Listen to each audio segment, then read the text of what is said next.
Qu'est-ce que tu cherches, Robin? Bah, je cherche la Villaine Way. Ah non, c'est là, t'as raison, ouais. J'ai toujours raison. Ouais, t'as raison.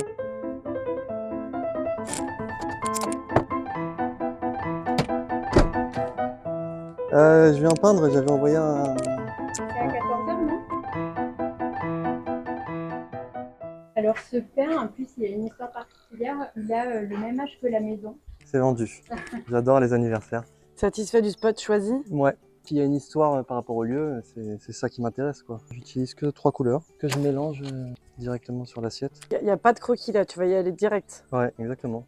Je commence par le ciel, parce que c'est le plus clair. Stressant ce premier coup de pinceau ou pas? Non, pas du tout. Le plus stressant, c'est de trouver les endroits où peindre, d'envoyer des mails, d'appeler les gens. Chose qu'on fait pas devant son chevalet, quoi. Ouais. Donc Romain, toi t'es peintre nomade, on est ici à la Villa Noailles. Est-ce que tu peux nous raconter un petit peu ton quotidien? Mon quotidien, c'est trouver des endroits pour peindre, quoi. Beaucoup de recherches, beaucoup de mails. Moi, ce qui m'intéresse avec la peinture, c'est de trouver des lieux dans lesquels on peut profiter, quoi. Et souvent, c'est avec des gens qui ils savent où ils sont, quoi. Après, souvent, je mange, des fois, je dors sur place. Je fais un peu le tour des maisons et je vais peindre chez eux, comme si c'était un portrait, sauf que c'est un portrait par le paysage.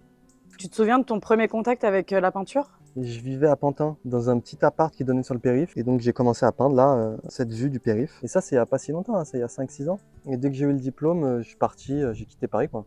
Et je dormais chez des gens au fur et à mesure que j'avançais, en échange de la peinture. Pas trop chaud? Oui, ça tape, c'est bien. Merci pour la crème solaire. Je fais des ombres dans un premier temps et après je fais l'éclair. Est-ce que ça t'arrive de rater un tableau? Là, ça commence assez mal, parce qu'en fait, surtout, il y a les petites maisons et tout. Ça, j'aime pas du tout. Vu que ça commence mal, je me dis que ça peut, on peut être sur une belle surprise. Vaut mieux ça que l'inverse en vrai, non? Voilà, c'est ça. Et du coup, tu peins avec un unique pinceau. Qu'est-ce qu'il y a de spécial ce pinceau? Ben, il permet d'avoir la mémoire de toutes les couleurs et du coup, tout est tout le temps mélangé, quoi. C'est un peu ça ta signature ou pas? Ouais, peut-être, ouais. Je travaille pour pas avoir de signature, en tout cas. C'est assez rapide, hein, la manière dont je peins. Donc on pourrait apparenter ça à une esquisse.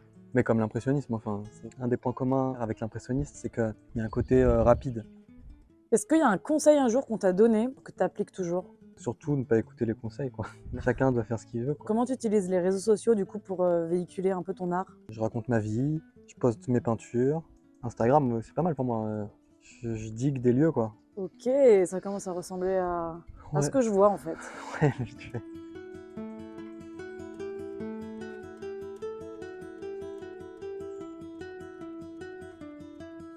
Robin, à quel moment t'estimes que ton tableau il est terminé? Quand j'en ai marre, quand ça ressemble. C'est très réussi. Si, je pense que c'est fini, ouais. Maintenant, il faut trouver un bon endroit pour faire une photo. Ça, c'est 50% du travail après. Non, 40%.